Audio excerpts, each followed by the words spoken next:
Iran தயாராயிட்டாங்க. என்னப்பா எல்லாரும் இதைத்தான் சொல்றீங்க, இன்னைக்கு நைட்டு நான் கூட கிரிட்டிசைஸ் பண்ணியிருந்தேன். பட் இருந்தாலும் ஈரான் தயாராயிட்டாங்க. சரி, இது எப்படி இப்ப திரும்பி நீ கன்ஃபார்ம்டா சொல்றேன்னு கேட்டா, OIC மீட்டிங் கூப்பிட்டுருக்காங்க இல்லையா? ஸோ ஒரு மிகப்பெரிய தாக்குதலுக்கு முன்னாடி இது போல ஈரான் OIC மீட்டிங் கூப்பிட்டுருக்காங்க. OIC மீட்டிங் அட்டென்ட் பண்றதுக்காக ஈரானோட ஆக்டிங் ஃபாரின் மினிஸ்டர் சவுதி அரேபியாவுக்கு போயிருக்காங்க. ஸோ சவுதி அரேபியாவில் வச்சு OIC மீட்டிங் நடக்க போகுது. இஸ்லாமிக் ஆர்கனைசேஷன் மீட்டிங் இருக்கு இல்லையா? ஸோ அது நடக்க போகுது. பல இஸ்லாமிய நாடுகளும் அதில் பார்ட்டிசிபேட் பண்ணுவாங்க. இதில் அந்த இஸ்லாமிய நாடுகளுக்கு இல்லைன்னா என்ன பேச்சுக்கள் போகுது, என்ன மாதிரியான மூமெண்ட்ஸ் நடக்குது, என்ன நடவடிக்கைகள் எடுக்க போறாங்க அப்படிங்களா பொறுத்து தான் பார்க்கணும். இதில் பெரும்பான்மையான நாடுகள் என்ன சொல்லுவாங்க, போர்ன்றதை செய்றீங்க, அதை முடிவு பண்ணிட்டீங்க, எங்களை யாரையும் உள்ளே எடுத்து விட்டுறாதீங்க, எங்களோட பயன்படுத்தாதீங்க, நாங்களும் பயன்படுத்த மாட்டோம், இது போல விஷயங்கள்லாம் இருக்கலாம்னு பலதரப்பட்ட கருத்துக்கள் வந்துகிட்டு இருக்கு. இதில் பிரதானமா எனக்கு என்ன தோணுது அப்படின்னா, இப்போ உதாரணத்துக்கு ஜோர்டன் எடுத்துக்கங்க. ஜோர்டன் என்ன சொல்றாங்க, ஈரான் நீங்க தாக்குதல் பண்றீங்க, பட் ஆனா எங்களோட ஏர் ஸ்பேஸை பயன்படுத்தாதீங்க அப்படிங்கிறது போல ஜோர்டன் சொல்லும் போது, உங்களோட ஏர் ஸ்பேஸை நாங்க பயன்படுத்தல, அதே போல உங்களோட ஏர் ஸ்பேஸை பயன்படுத்தி அவங்க எங்களை தாக்குறதுக்கு அலோவ் பண்ணாதீங்க அப்படிங்கிறது போல கோரிக்கைகள் ஈரான் தரப்புல இருந்து வைக்கிறதுக்கும் வாய்ப்பு இருக்கு. ஸோ ஜோர்டன் அதை அக்செப்ட் பண்ணிக்குவாங்க அப்படிங்கிறது என்னோட ஒரு தனிப்பட்ட கருத்தா இருக்கு. ஏன்னா இது இவங்களோட ஒரு கோஆபரேஷனா இருக்கும். ஜோர்டன் சொல்லுவாங்களா, அவங்களும் பயன்படுத்த மாட்டாங்க, நீங்களும் பயன்படுத்தாதீங்க, விட்டுருங்க அப்படிங்கிறது போல இருக்கும்போது, இது ஒரு வரையறுக்கப்பட்ட ஒரு தாக்குதலுக்குள்ள வர ஆரம்பிச்சிடும். அதாவது ஒரு லைனை வரையறுத்து இப்படிதான் இருக்க போன்னு சொல்லி இனிஷியலா போற ஆரம்பிப்பாங்க. அதோட போக்க பொறுத்து எல்லாரும் முடிவுகள் எடுப்பாங்க அப்படிங்கறது நம்மளால புரிஞ்சுக்க முடியுது. இது நடக்கக்கூடிய விஷயங்கள் இப்படி இருக்கலாம் அப்படிங்கிறது என்னோட கருத்து. நடக்குதா என்ன அப்படிங்கிறது பார்ப்போம். இனிஷியலா ஈரான் அட்டாக் பண்ணக்கூடிய அந்த மிசைல் ரூட்ஸும் ஜோர்டனை தவிர்த்துட்டு ஈராக், சிரியா வழியா லெபனான் வழியா போய் இஸ்ரேலை தாக்குறதுக்கான அதிகமான வாய்ப்புகள் இருக்கு. ஹவுதீஸ் தரப்புல இருந்து போய் அடிக்கிறதுக்கு அதிகமான வாய்ப்புகள் இருக்கு. ஸோ இது போல விஷயங்களை வச்சு பார்க்கும்போது ஈரான் தயாராயிட்டாங்க. ஏன்பா தாக்கிடலாம், திருப்பி அவங்க தாக்குவாங்கல்ல, F-22 ராப்டர்னு இருக்கிறாங்க, எல்லாம் F-35 வச்சுக்கிறாங்க, எல்லா ஃபைட்டர் ஏர்கிராஃப்ட்ல இந்த அளவுக்கு வச்சுக்கிறாங்க, திருப்பி இஸ்ரேலும் தாக்குவாங்க இல்லையா அப்படின்னு கேட்டீங்கன்னா இஸ்ரேலும் தாக்குவாங்க. ஸோ அதுக்கு தயாராகணும் இல்லையா? ஸோ அதுக்கானதான் இந்த டைமை ஈரான் தயாராகிட்டாங்க. ஸோ அந்த ஒரு காரணத்துல வந்து OIC மீட்டிங் கூப்பிட்டு இது போல மீட்டிங் வச்சிருக்காங்க. இதோட முடிவில் எட்டப்பட்டுருச்சு, சுமூகமான முடிவுகள் எட்டப்பட்டுச்சுன்னா ஈரான் தாக்குதல் ஆரம்பிச்சிடுவாங்க அப்படிங்கிற சொல்லப்பட்டு வருது. இப்போ இந்த ஒரு பாயிண்ட்டை நான் சொல்லணும்னு நினைக்கிறேன். இப்போ இழப்புகள் அப்படிங்கிற ஒரு விஷயத்த வந்து பார்த்தீங்கன்னா எல்லாரும் பெருசாக ஹைலைட் பண்ணி காட்டுறாங்க. இப்போ லெபனான் கால் எடுத்து வச்சாங்கன்னா பீரூட் போயிடும், எல்லாம் தெரியுங்க, எல்லாத்துக்குமே கால்குலேட்டட் லாசஸ். இந்த ரஷ்யா உக்ரைன் பிரச்சனையில இருதரப்புலையும் லாசஸ் சொல்லிட்டே தான் இருப்பாங்க. ஆனால் நம்ம பெருசாக எடுத்து பேசுறது இல்லையா? போர்னு வந்துருச்சு அப்படின்னா எல்லா தலைவர்களும் அவங்களோட இலக்கு என்ன அப்படிங்கிறத நோக்கி தானே போயிட்டு இருப்பாங்க. அதுக்கு சில இழப்புகள் இருக்கும், எல்லாமே கால்குலேட்டட் லாசஸ் தான், இல்லாமல் எதுவுமே அச்சீவ் பண்ண முடியாது. அவங்களோட மனசுக்கு சில விஷயங்கள் வச்சிருப்பாங்க இல்லையா? இப்போ லெபனானா இருக்கட்டும், ஈரானா இருக்கட்டும், இல்லை பாலஸ்தீனா இருக்கட்டும், அவங்களுக்குலாம் தனி நாடு வேணும், காசா மக்களுக்கு எங்களுக்கு தனி நாடு வேணும்னு கேட்குறாங்க. ஸோ அவங்க ஒரு பிரச்சனையை ஸ்டார்ட் பண்ணும்போது இழப்புகள் அதிகமாக இருக்கும், தெரிஞ்சுட்டு தான் கால் எடுத்து வச்சிருப்பாங்க, தெரியாமல் எதுவும் செஞ்சிருக்க மாட்டாங்க இல்லையா? ஸோ அதே போல தான் அவங்களுக்கு அது வேணும் அப்படின்னா, அது விடுதலை அடையணும்னா அவங்க அதுக்கான இழப்புகளை கொடுத்துதான் ஆகணும். ஸோ அது நடக்கத்தான் செய்யும், அதில் எந்த ஒரு மாற்று கருத்துமே இல்லை. ஸோ அதுக்காக எல்லாரும் தயாராகிருக்காங்க அப்படிங்கிறது நம்மளால புரிஞ்சுக்க முடியுது. இப்போ ஈரான் தயாராகிருக்கிறாங்க அப்படின்னா ஈரான் கிட்ட S-300 தான் இருக்கு, S-400ஓ இல்லை ஏர் டிஃபென்ஸ் சிஸ்டமோ வேற இந்த ஷார்ட் ரேஞ்ச் ஏர் டிஃபென்ஸ் சிஸ்டம்லாம் இருக்கு, அதெல்லாம் ஆப்ரேட் பண்ணலாம். பட் பெருமளவில் ஏர் டிஃபென்ஸ் சிஸ்டம்ல வேணும், இழப்புகள்லாம் ஏற்படும். ரெண்டாவது வந்து பார்த்தீங்கன்னா ஈரானுக்கு வந்து பார்த்தீங்கன்னா எலக்ட்ரானிக் வார்ஃபேர் டிவைஸ்லாம் கொண்டு வந்து கொடுத்துருக்காங்க. ஸோ இது போல பல விஷயங்கள்லாம் ஈரானில் கொண்டு வந்து அசம்பிள் பண்ணி ரெடி கோ அப்படிங்கிறது போல ஒரு டைம் தேவைப்படும் இல்லையா? ஸோ அந்த டைம் வந்துருச்சு, முடிஞ்சிருச்சு, எல்லாம் ரெடி பண்ணிட்டாங்க அப்படிங்கிற நம்மளால புரிஞ்சுக்கலாம் இந்த OIC மீட்டிங் கூப்பிட்றதுல வச்சு. ஏன்னா பல அனலிஸ்ட் இதான் சொல்லிட்டு இருந்தாங்க, ஈரான் அட்டாக் பண்றாங்கன்னா அதுக்கு முன்னாடியே OIC மீட்டிங் நடக்கும், அந்த மீட்டிங் முடிஞ்சதுக்கு அப்புறமா கண்டிப்பா ஈரான் தாக்குதலை ஆரம்பிப்பாங்க அப்படிங்கிறது போல. ஸோ OIC மீட்டிங் நடக்க ஆரம்பிச்சிருச்சு. ஸோ இதோட முடிவுகள்ல கண்டிப்பா ஈரான் தாக்குவாங்க அப்படிங்கிற மாற்று கருத்துல. இனிஷியலா எப்படி ப்ரெடிக்ட் பண்றாங்க அப்படின்னா, ஈரான் தரப்பு வந்து ஒரு மேசிவான அட்டாக் இருக்கும், இஸ்ரேலோட வடக்கு பகுதியை குறி வைப்பாங்க அதிக அளவுல, எல்லாமே ஒரு சின்ன குறிப்பிட்ட பகுதியில குறி வைக்கும் போது இழப்புகளை ஏற்படுத்திடலாம் இஸ்ரேலுக்கு அப்படிங்கிற ஒரு ஐடியாலஜியோட ஈரான் ரெடி பண்ணுவாங்க, தாக்குதல் நடத்துவாங்க. அப்படி குறிப்பிட்ட அந்த இஸ்ரேலோட வடக்கு பகுதியை மட்டும் டார்கெட் பண்ணும்போது, இஸ்ரேலோட வடக்கு பகுதியில் இருக்கக்கூடிய மிலிட்டரி இன்ஃப்ராஸ்ட்ரக்சர்ஸை டார்கெட் பண்ணி அழிக்கும் போது ஒரு 6 மணி நேரம் கேப் வந்து லெபனானுக்கும் சிரியாவுக்கும் கிடைக்கும். ஸோ அந்த 6 மணி நேரம் கேப்ல, அதாவது இந்த இஸ்ரேலோட வடக்கு பகுதிங்க கோலம் ஹைட்ஸையும் சேர்த்து தான் சொல்றேன், மேபி அது கூட பிரதானமான டார்கெட்டா இருக்கலாம். ஸோ அந்த 6 மணி நேரம் கேப்புக்குள்ள ஹிஸ்புல்லாவும் சரி, சிரியன் ஃபோர்ஸஸும் சரி, இந்த கோலன் ஹைட்ஸை மீட் எடுக்கிறதுக்கும் இஸ்ரேலோட வடக்கு பகுதிக்குள்ள ஊடுருவி போறதுக்கான வேலைகளை அந்த 6 ஹவர்ஸ் அவங்க பயன்படுத்தி முதல்ல ஒரு காய நகர்த்தி முன்னேற ஆரம்பிப்பாங்க. நான் முன்னாடி சொல்லியிருந்தோம் இல்லையா, வெஸ்ட் பேங்க்ல இருந்து முன்னேறுவாங்க, ஹிஸ்புல்லா வந்து இஸ்ரேலோட வடக்கு பகுதியிலிருந்து முன்னேறுவாங்க, சிரியா கோலன் ஹைட்ஸ் இருந்து வருவாங்கன்னு சொல்லிட்டு. ஸோ இந்த பகுதியில் வரும்போது எந்த அளவுக்கு முன்னேற்றம் கிடைக்குதோ அதுக்கேற்ற மாதிரி திருப்ப இஸ்ரேல் ப்ரிப்பேர் பண்ணி அவங்க ஒரு அட்டாக் நடத்த ஆரம்பிப்பாங்க இல்லையா? ஸோ அந்த அட்டாக் எந்த வழியா நடத்துவாங்க அப்படின்ற கேள்விகள் வருது. சிரியாவை தாண்டி ஈராக்கை தாண்டி ஈரானுக்குள்ள போறாங்க அப்படிங்கிற பட்சத்தில் கண்டிப்பா இழப்புகள் அதுக்குள்ள ஏற்படுத்திடுவாங்க அங்க இருக்கக்கூடிய டீம்ஸ்லாம். அதையும் மீறி போதுன்னா இழப்புகள் ஈரான் தரப்புலயே இருக்கு. அதை சந்திக்க ஈரான் தயாரா இருப்பாங்க. இதுல என்ன சொல்றாங்க அப்படின்னா, பெரும்பாலும் அனலிஸ்ட் தரப்புல இருக்கக்கூடிய விஷயங்கள், அதுவும் புரூடா இன்டெலிஜென்ஸ் விங்கோட டீடைல்டு அனாலிசிஸ் ரிப்போர்ட் என்ன வருது அப்படின்னா, இப்போ S-400 எப்படிங்க உக்ரைனுக்கு கொடுக்குறமா எல்லாம் வச்சுக்க கொண்டு போய் கொடுத்தாங்கன்னா 2 செகண்ட்ல காணாம போயிடும். அதை ஆப்ரேட் பண்ண தெரியணும்ல. ஸோ அதனால ரஷ்யன்ஸே இறங்கி வேலை செய்வாங்க. இதுக்கு மேல ஈரானை முழுசும் பாதுகாக்க போறது ரஷ்யா வீரர்கள் இறங்கி Russia air defence system operate பண்ணுவாங்க. அப்போ இஸ்ரேலோட விமானின்னு சொல்லிட்டு அமெரிக்கா விமானத்தை தூக்கிட்டு உள்ள வராங்க அப்படின்னா அங்க இருக்கக்கூடிய ரஷ்யன்ஸ் அந்த விமானத்தை ஷூட் பண்ணுவாங்களா அப்படின்ற கேள்விகள்லாம் வருது. ஆமா, அதுதான் நடக்க போகுது அப்படிங்கிறத பல அனலிஸ்டும் சொல்லிட்டு இருக்காங்க. புரூடா இன்டெலிஜென்ஸ் விங்கோட கிளியர் ரிப்போர்ட்டே தெரியுது. என்னப்பா இதெல்லாம் நடக்குமா? இதெல்லாம் நடக்காது. ஈரானுக்காக ரஷ்ய வீரர்கள் களத்துல இறங்கி உள்ள நின்று சண்டை பிடிப்பாங்களா அப்படின்ற கேள்விகள்லாம் பலதும் நம்மளுக்கு வரும் இல்லையா? இதுக்கு முன்னாடி இதெல்லாம் நடந்திருக்கான்னு கேட்டீங்கன்னா நடந்திருக்கு. நார்த் கொரியா போர் எடுத்து பார்த்தீங்க அப்படின்னா ரஷ்யா தான் MiG-15 எடுத்து ஓட்டினாங்க. பல வருஷம் கழிச்சு ரஷ்யாவை ஒத்துக்கிட்டாங்க. ஆமாங்க, நாங்கள் தான் எடுத்து ஓட்டணும் அப்படிங்கிறது போல. ரெண்டாவது வந்து பார்த்தீங்கன்னா நார்த் கொரியாவில் அந்த பிரச்சனை நடக்கும்போது உங்களுக்கே தெரியும், ஒரு லைனை வரைஞ்சு கொடுத்துருக்குறாங்க இல்லையா? இது நார்த் கொரியா, இது தனி, சவுத் கொரியா அது தனி அப்படிங்கிறது போல. ஸோ அதே போல இஸ்ரேலையும் பார்ட்டிஷன் பண்ணுறதுக்கு அதிகமான வாய்ப்பு இருக்கு அப்படிங்கிற சொல்றாங்க. ஸோ ரஷ்யா கண்டிப்பா அவங்களோட விமானப்படையை வேணாலும் களமிறக்குவாங்க. ரெண்டாவது, அதாவது ஈரான்ற பேர்ல இருக்குவாங்க, நாங்க விமானத்தை கொடுத்தா அவங்க ஓட்டுறாங்க அப்படிங்கிறது போல ரஷ்ய விமானிகள் பார்ட்டிசிபேட் பண்ணதுக்கு வாய்ப்பு இருக்கு. ஸோ அதே போல இங்க நடக்கும். சரி, ஒரு ஈவெண்ட் தான் நடந்திருக்கு, இது இஸ்ரேலு, அப்படிலாம் ரஷ்யா வந்துட மாட்டாங்க அப்படிங்கிறது போல பலருக்கும் கருத்துக்கள் இருக்கலாம். எஜிப்துக்கு இஸ்ரேலுக்கு சினை பெனின்சுலா வார் நடந்தது இல்லைங்களா? அந்த டைம்ல எஜிப்து சோவியத் யூனியன் கூட அக்ரிமெண்ட் போட்டிருந்தாங்க. அந்த டைம்ல MiG-25 ஓட்டிட்டு வந்தது பாத்தீங்கன்னா ரஷ்யாவோட ஃபைட்டர் ஜெட்ஸ். ரஷ்யா ஆளுங்க ரஷ்யாவோட ஃபைட்டர் ஜெட்ஸ் எடுத்துட்டு அங்க டிஃபெண்ட் பண்ணி கொடுத்துட்டு இருந்தாங்க. ரெண்டாவது, அந்த டைம்ல எஜிப்தோட ஏர் டிஃபென்ஸ் சிஸ்டம் முழுமையா பொறுப்பேற்றுக்கிட்டு இருந்தது ரஷ்யா தான். அதாவது எல்லா பகுதியும் ப்ரொடெக்ட் பண்ண முடியாது, இழப்புகள் இருக்கும். மிக முக்கியமான கவர்மெண்ட் பில்டிங்ஸ், அது மேல இம்பார்ட்டன்டான நியூக்ளியர் ஃபெசிலிட்டிஸ், இது போல பகுதியெல்லாம் இருக்கும் இல்லையா? அது எல்லாத்தையும் ரஷ்யா பாதுகாப்பாங்க. அந்த இடத்துலலாம் இழப்புகளை ஏற்படுத்த விட மாட்டாங்க. ஸோ அதுக்கான வேலைகளை அவங்க செய்வாங்க. சரி, அப்ப சீனா எதுவுமே பேசாம கமுக்கமா உட்காந்துருக்குதே ஓரமா, ஐயா லட்டு தின்ன ஆசையா அப்படிங்கிறது போல.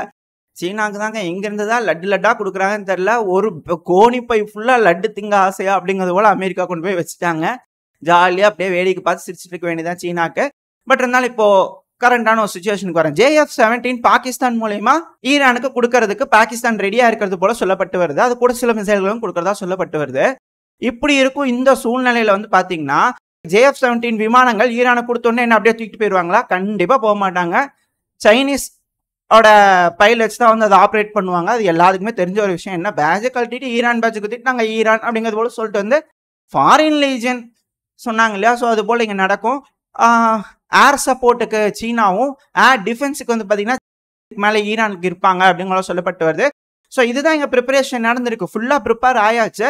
இப்போ ஈரான் கர்ஜிக்கிறாங்க, நான் ரெடி ஆகிட்டேன், இஸ்லாமிய நாடுகளே நீங்கள் என் கூட இருப்பீங்களா மாட்டீங்களா அப்படிங்கிறதுக்காக அவங்க கூப்பிட்றதுக்காக இந்த OIC மீட்டிங். இனிஷியலாக இங்கே இருக்கக்கூடிய நாடுகள்லாம் ஈரானுக்கு மேலே இதுக்கு மேலே எதிராக எந்த ஒரு காரியத்தையும் செய்ய மாட்டாங்க. ஏன்னா இங்கே சூப்பர் பவர்ஸோட ஃபைட் ஆரம்பிச்சிச்சு. அமெரிக்கா வர்சஸ் ரஷ்யா தான் இங்கே நடக்க போகுது.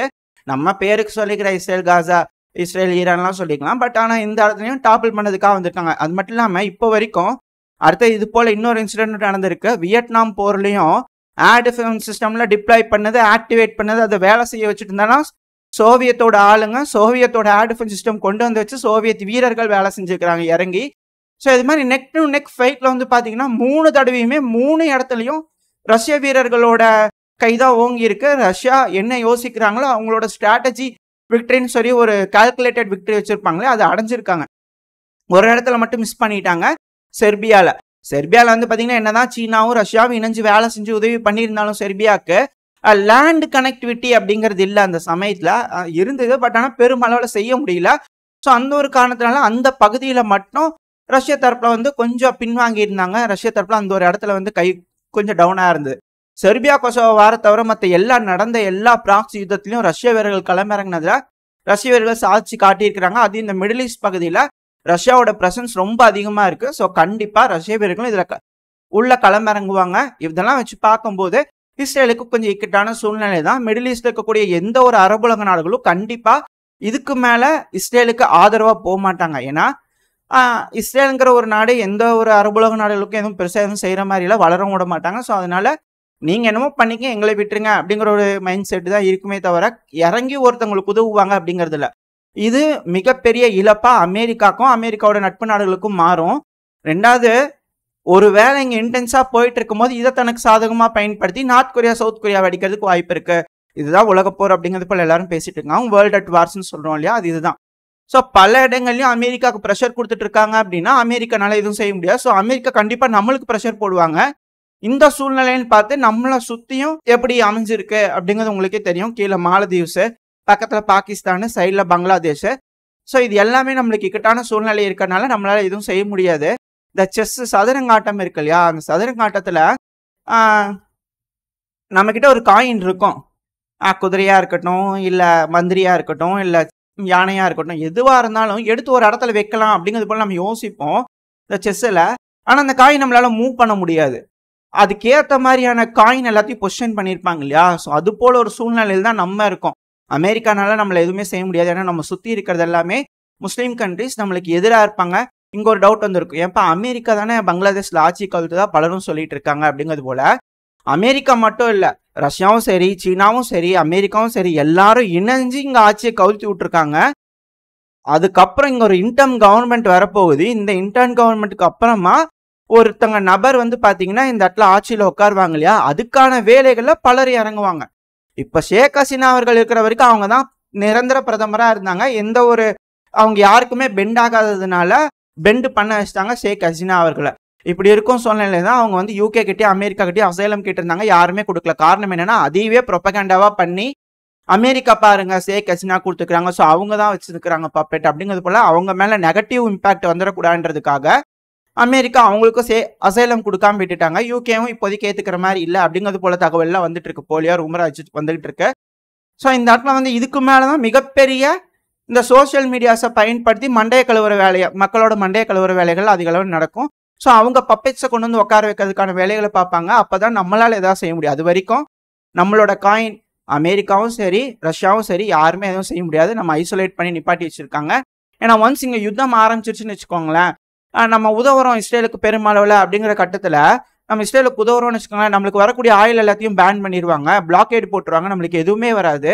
ரஷ்யா ஒன்று கொடுத்தாகணும், இல்லைன்னா இன்னொரு பக்கம் மேற்குலக நாடுகள் கொடுத்தாகணும். அப்புறம் அது மட்டும் இல்லாமல் ஈரான்லேருந்து தான் நம்மளுக்கு ஆயில் ரஷ்யா வழியாக வந்துகிட்டு இருக்கு, இன்னொன்று சீனா வழியாக வந்துகிட்டு இருக்கு. ஸோ இவங்கெல்லாம் பிளாக்கேட் போட்டாங்கன்னா நம்மளை ரொம்ப ஐசோலேட் பண்ணிடுவாங்க, நம்மளோட எக்கனாமி அதில் வாழாததுக்கு போயிடும், நம்மளால உதவ முடியாத ஒரு சூழ்நிலையில வந்துட்டோம். நம்ம ஹெல்ப் பண்ண வேணாம், நம்ம அப்படியே இருந்துக்கலாம் அப்படின்ற ஒரு காரணத்துக்காக தான் எல்லாரும் இப்படி காயின்ஸ் மூவ் பண்ணிட்டு இருக்காங்க அப்படிங்கிறது போல சொல்லப்பட்டு வருது. இதுல இன்னொன்னு, கொச்சின் போர்ட்டுக்கு ரஷ்யாவோட போர்க்கப்பல் வந்துருச்சு. இந்த பங்களாதேஷ்ல அசாதாரணமான நிகழ்வுகள் நடக்குது இல்லையா, ஸோ அதுக்காக வந்திருக்கதா சொல்லியிருக்கிறாங்க. இன்கேஸ் தப்பா போகும் பட்சத்துல நம்மளுக்கு ஏதாவது ஒரு த்ரெட் இருக்கும் பட்சத்துல, ஸோ அதுக்காக ஒரு விஷயமா தான் நான் இருக்கேன் அப்படின்றதுக்காக ரஷ்யாவோட ஒரு போர்க்கப்பல் வந்திருக்கு. இந்த பக்கத்துல கொச்சின் போர்ட்ல டாக் ஆயிருக்கு அப்படிங்கிறது போலயும் சில நபர்களால் சொல்லப்பட்டு வருது. இதெல்லாம் வச்சு பார்க்கும்போது ரஷ்யா வெர்சஸ் அமெரிக்கா அங்க வச்சு ஆரம்பிப்பாங்க அப்படின்னு பார்த்தோம். ஆனா இங்க வச்சு ஆரம்பிச்சிட்டாங்க. ரஷ்யாவுக்கு ஒரு ப்ரெஷர் கொடுக்கணும் இல்லையா, இப்போ டைரக்டா ஈரானுக்குள்ள அவங்க இறங்கி சண்டை பிடிக்க போறாங்க ரஷ்யா அப்படிங்கும்போது மேல ரஷ்யாவுக்கு ஒரு ப்ரெஷர் கொடுக்கணுன்றதுக்காக தான் உக்ரைன் பாத்தீங்கன்னா கர்ஸ்க் ஒப்லாஸ்ட்குள்ள பூந்திருக்காங்க. இப்போ வரைக்கும் அதாவது கர்ஸ்க் ஒப்லாஸ்டோட கவர்னர் பாத்தீங்கன்னா என்ன சொல்லிக்கிறாருன்னா, ரிப்பல் பண்ணிட்டோம் அப்படின்னு இருக்காங்க. நம்ம அதை பத்தி கிளியரா வீடியோ போட்டிருப்போம். நம்மளுக்கு கிடைச்ச இன்ஃபர்மேஷன் வரைக்கும் அதுதான். ஆனா புருடா இன்டெலிஜென்ஸ் விங்கோட இன்ஃபர்மேஷன் வச்சு பார்க்கும்போது 4 வில்லேஜ் இப்போவுமே உக்ரைனோட கட்டுப்பாட்டுக்குள்ள தான் இருக்கு. உக்ரைனோட ஸ்பெஷல் சர்வீஸ் அவங்க கட்டுப்பாட்டுக்குள்ள வச்சிருக்காங்க அப்படிங்கிற சொல்லப்பட்டு வருது. ஸோ இது உண்மையா இருக்கும் பட்சத்துல ரஷ்யாவுக்கு இது ஒரு அழுத்தம் கொடுக்குற மாதிரி இருக்கா?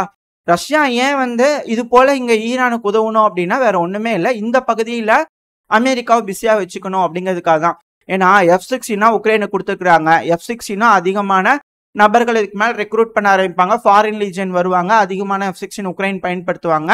இது ரஷ்யாவுக்கு தானே பிரச்சனையா இருக்கும். இந்த யுத்தம் தொடர்ந்து நடந்துகிட்டே இருக்கும்போது அது கொஞ்சம் இஷ்யூவா தானே இருக்கும்.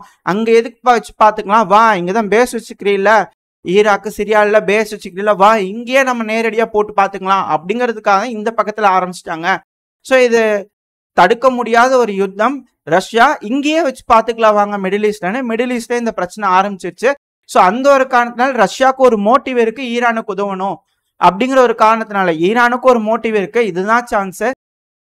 லேசுப்பட்ட தாக்குதல்கள் ஈரான்ல இல்ல, எல்லா தலைவர்களையும் எலிமினேட் பண்ணிக்கிறாங்க. அதுவும் ஈரானோட சுலைமான் அவர்கள் மக்கள் மத்தியில அவருக்கு இருக்கிற ப்ராப்ளமே வேற. ஸோ அவரெல்லாம் எலிமினேட் பண்ணியிருந்தாங்க, அசாசினேட் பண்ணியிருந்தாங்க. ஸோ இது போல பல விஷயங்கள் ஈரானுக்கும் இருக்கு. அது மட்டும் இல்லாம இப்போ காசா பிரச்சனை வேற பெருமளவில் நடந்துகிட்டு இருக்கு. இது எல்லாத்தையுமே சாதகமா ஈரான் பயன்படுத்திக்குவாங்க. இப்படி இருக்கும்போது மிடில் ஈஸ்ட் கண்ட்ரிஸ் அவங்களால பெருமளவில் மேற்குலக நாடுகளுக்கு உதவவே முடியாது. ஈரான் சைடு எடுக்கலனாலும் உதவ முடியாது மேற்குலக நாடுகளுக்கு. அதுதான் இங்க இருக்கக்கூடிய பிரச்சனை. ஏன்னா அங்க இருக்கிற மக்கள் டாப்பிள் பண்ணிடுவாங்க அரசாங்கத்தை. அது ராஜா ஆட்சியாவே இருந்தாலும் டாப்பிள் பண்ணிடுவாங்க. பிகாஸ் அவங்கள பொறுத்த வரைக்கும் அது ஒரு பிரச்சனையா இருக்கு இல்லையா. ஸோ அதனால இங்க இருக்கிற நாடுகள்லாம் ஈரானுக்கு ஆதரவா இல்லைனாலும் எதிராக இருக்க முடியாது, எதிரான முடிவுகள் எடுக்க முடியாது. ரெண்டாவது எடுக்கிறாங்க அப்படின்னா கீழே யமனி ஹவுதிஸ் இருக்காங்க, அவங்க தாக்குதல் ஆரம்பிப்பாங்க, ஏகப்பட்ட விஷயங்கள்லாம் இருக்கும். இந்த ஓஎஸ்சி மீட்டிங்ல நான் சொல்ல வரதான் அதுதான். இப்போ அமெரிக்கா வந்து பாத்தீங்கன்னா இப்போ இஸ்ரேலே தாக்குதல் பண்றான்னு வச்சுக்கோங்க, சவுதி ஏர் ஸ்பேஸை யூஸ் பண்ண முடியாது, யமன் போனாலும் அவங்க அடிப்பாங்க. ஸோ அந்த ஏர் ஸ்பேஸையும் யூஸ் பண்ண முடியாது, ஜார்டன் ஏர் ஸ்பேஸையும் யூஸ் பண்ண முடியாதுன்னா அவங்களோட ஏர்கிராஃப்டை எப்படி பயன்படுத்தி ஈரானை போய் தாக்குதல் பண்ணுவாங்க அப்படின்ற கேள்விகள் வருது இல்லையா. ஸோ எல்லாருமே அதை வந்து பிளாக் பண்ணுவாங்க. அவங்க நீங்களும் தாக்காதீங்க அவங்களும் தாக்காதீங்க அப்படின்ற நிலைப்பாடுகள் தான் எடுப்பாங்க அப்படிங்கிறது போல பலரும் சொல்லிட்டு இருக்காங்க. ஸோ யுத்தம் வரப்போகுது, அது யாராலையும் தடுக்க முடியாது, கூடிய விரைவில் நடக்க போகுது. அதுக்கு ஈரான் தயாராயிட்டாங்க. அந்த ஒரு காரணத்தினால இப்படி சொல்லியிருக்காங்க. ஸோ போர் நடக்க போகுது. இப்போ எப்படி நார்த் கொரியா சவுத் கொரியா மாதிரி உள்ள என்ட்ராகி சில பகுதிகளை பிடிச்சதுக்கப்புறம் ஒரு கோடை வரைஞ்சிக்குவாங்களா, இல்லை என்டையர் பாலஸ்தீனையும் லிபரேட் பண்ணுவாங்களா, என்ன இலக்குகள் அவங்க வச்சிருக்காங்க அப்படிங்கிறது தெரியல. இதுக்கு அமெரிக்கா எப்படி ரெஸ்பாண்ட் பண்ண போறாங்க அப்படிங்கிறது தெரியல. பட் ஆனால் உலகத்துல பல இடங்களையும் போர் நடக்க போகுது அப்படிங்கிற மாற்றுக்கருத்தே இல்லை. இங்க இருக்கக்கூடிய விஷயங்களை ஓரளவுக்கு நம்ம அனலைஸ் பண்ணி புருடா இன்டெலிஜென்ஸ் விங்கோட அனலைஸ் டீட்டெயில் அனலைஸையும் நம்ம வச்சு பார்க்கும்போது விஷயங்களை வச்சு ஒரு கோர்வையோ ஒரு பதிவாக நான் உங்களுக்கு கொடுத்துருக்கேன். ஸோ இதோட கருத்துக்கள், இந்த பதிவை பற்றின உங்களோட கருத்துக்கள் என்ன, நம்ம யோசிக்கிறது கரெக்டா, இது எல்லாமே நம்மளோட தனிப்பட்ட கருத்து தான், இது எல்லாமே உண்மை இப்படி தான் நடக்கும் அப்படிங்கிறதுலாம் கிடையாது, தனிப்பட்ட கருத்து தான், நடக்கிறதுக்கும் வாய்ப்பு இருக்கு அப்படிங்கிறது போல எனக்கு தோணுது. இதை பற்றின உங்களோட கருத்துக்கள். ரெண்டாவது உங்களுக்கு பிடிச்சினா உங்கள் ஃப்ரெண்ட்ஸ் அண்ட் ஃபேமிலியோட ஷேர் பண்ணிக்கோங்க.